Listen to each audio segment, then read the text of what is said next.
Good morning. গত রাত্রে আমরা ছিলাম ওমকারেশ্বরের এই হোটেলে। এখনও নাম হয়নি, খুব নতুন একটা হোটেল যেটা জাস্ট তৈরি হয়েছে। এখন সময় সকাল 8টা আর আমরা আমাদের গাড়িতে লাগেজ বেঁধে বেরোবো বলে প্রায় রেডি। আজকে আমাদের যাত্রা শুরু করছি ভোলানাথের নাম নিয়ে। ওং নমঃ শিবায়। আজকে আমরা প্রথমে যাব ওমকারেশ্বর ড্যাম, যেটা এখান থেকে প্রায় 1.5 কিলোমিটার দূরে।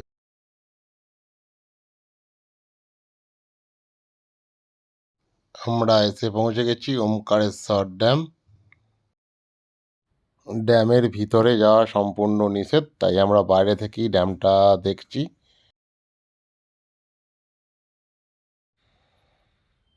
এই যে দেখা যাচ্ছে ড্যামের গেট।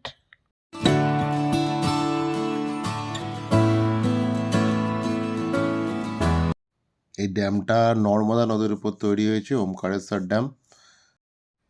ড্যামের উপরের দিকের অংশটা আমরা দেখতে পাচ্ছি না, আমরা ড্যামের নিচের দিকের অংশটা দেখতে পাচ্ছি, কারণ আমরা যেহেতু ড্যামের উপরে উঠতে পারিনি, যেখানে ওঠা বারণ।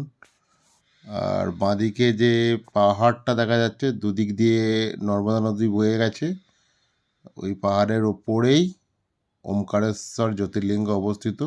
নর্মদা নদী দুদিক দিয়ে গিয়ে আবার সামনেই আবার একসাথে হয়ে গেছে, জাস্ট এই পাহাড়টাকে দুপাশ দিয়ে গিয়ে। ওমকারেশ্বর ড্যাম দেখার পর আমরা ব্যাক করছি। এবার আমরা যাব উজ্জয়ন মহাকাল টেম্পল, যেটা এখান থেকে প্রায় 142 কিলোমিটার রাস্তা। এখন সময় 9টা 15। আমরা একটু টিফিন করব, করেই আমরা বেরিয়ে যাব। রাস্তার ধারেই একটা খাবার দোকান দেখে আমরা দাঁড়ালাম, দেখা যাক কি পাই। যে আমাদের হাতিবাবু খাচ্ছেন পোহা। আমাদের বাংলার সঙ্গে খাবারের অনেক তফাৎ, বাংলার মতো খাবার এখানে পাওয়া যাচ্ছে না। পোহাটা হচ্ছে চিঁড়ে সেদ্ধ, ঝুড়ি ভাজা, একটু মিষ্টি মিষ্টি, খুব সুন্দর খাবার। দেখা যাক, খেয়ে নিই আমরা। খাওয়ার পর আমরা আবার আমাদের রাইড শুরু করেছি। আমরা নর্মদা নদী পার করছি। আমরা পার করেই ওপারে গেছিলাম, আবার আমরা পার করে ওপারে চলে যাচ্ছি।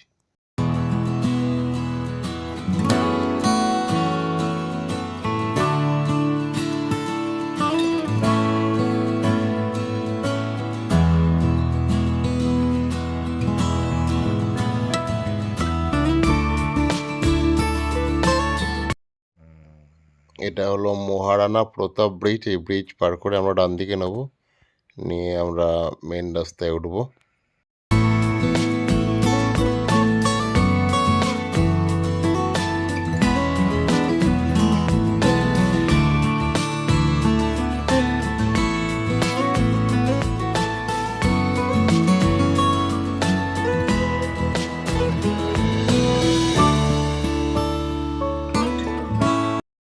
এখন সময় দুপুর 12টা। এখান থেকে উজ্জয়ন আর বাকি 58 কিলোমিটার।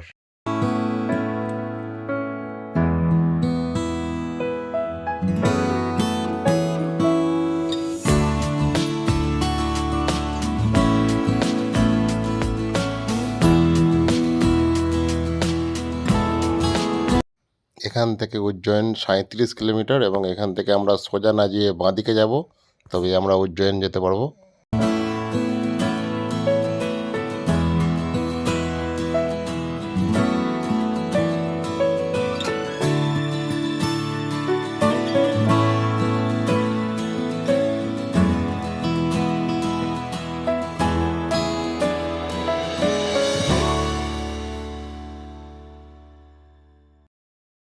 আমরা এসে পৌঁছে গেছি উজ্জয়ন। এই যে মহাকাল টেম্পলের গেট, যেটা রাস্তার উপরে করা আছে। এখান থেকে আর আমাদের 5 মিনিট মতো লাগবে যেতে।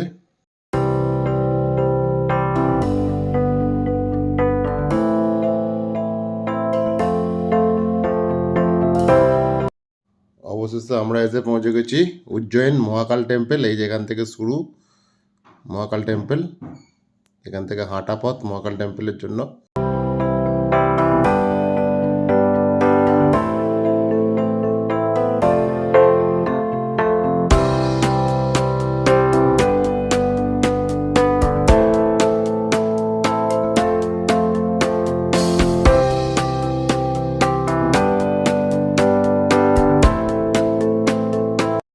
আমরা উজ্জয়ন পৌঁছালাম প্রায় 1:30 বাজে। আজকের রাতটা আমরা এখানেই থাকবো, তো সুতরাং প্রথমে আমরা একটা ঘর দেখব যেখানে থাকবো, তো সেখানেই আমাদের জিনিসপত্র লাগেজ রেখে আমরা ফ্রেশ হয়ে তারপর বেরোবো। আমরা ফ্রেশ হয়ে চলে এসেছি মহাকাল জ্যোতির্লিঙ্গ মন্দিরে। তো মহাকাল জ্যোতির্লিঙ্গের দর্শন করার পর আমরা মন্দিরের বাইরে চলে এসেছি। যেহেতু মন্দিরের ভিতরে ছবি তোলা বারণ, তাই মন্দিরের ভিতরের কোনো ছবি দেখাতে পারছি না। এটা হচ্ছে টোটালি মন্দিরের বাইরের ছবি।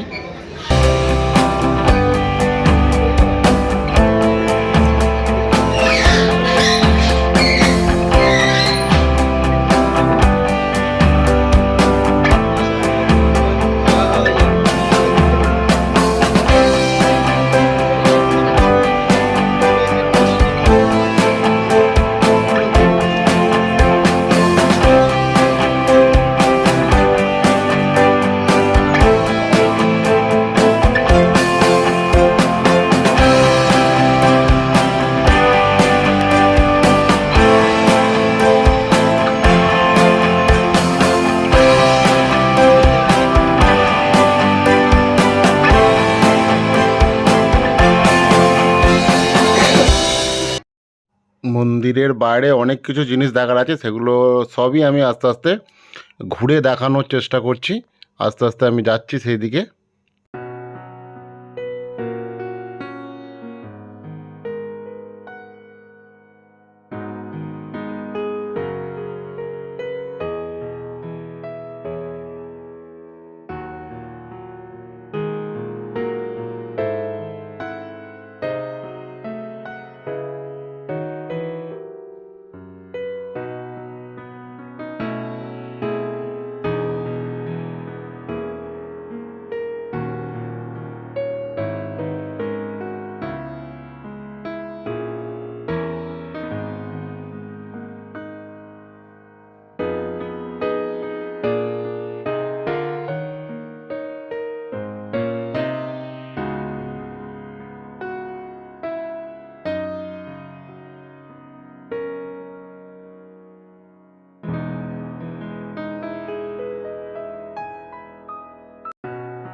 মহাকালেশ্বর টেম্পল দেখার পর আমরা একটু বাইক নিয়ে বেরিয়েছিলাম উজ্জয়িনীর চারিদিকে ঘুরতে।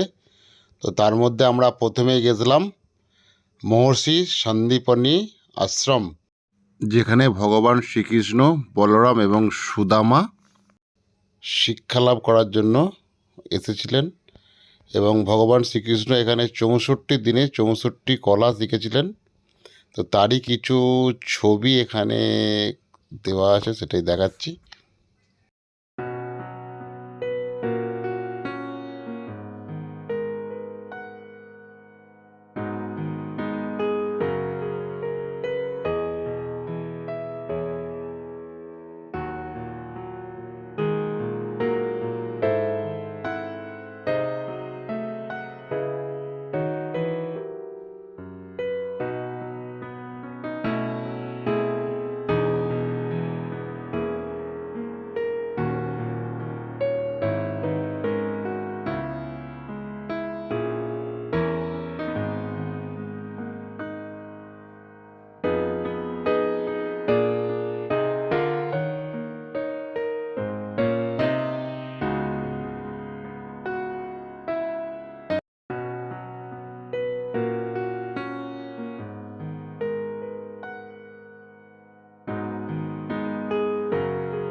কিসের ভিডিও?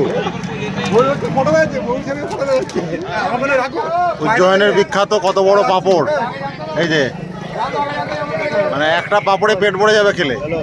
আমরা পুরো উজ্জয়ন ঘুরে পাঁপড় খেয়ে আমরা হোটেলে চলে এসেছি। এই হচ্ছে আমাদের হোটেল আজকে থাকার। এই ভিডিও এখানেই শেষ করছি। ভিডিও ভালো লাগলে অবশ্যই লাইক কমেন্ট করবেন এবং আমাদের পাশে থাকতে চ্যানেলটি সাবস্ক্রাইব করবেন। পরের ভিডিও নিয়ে খুব শীঘ্রই আসছি। Good night.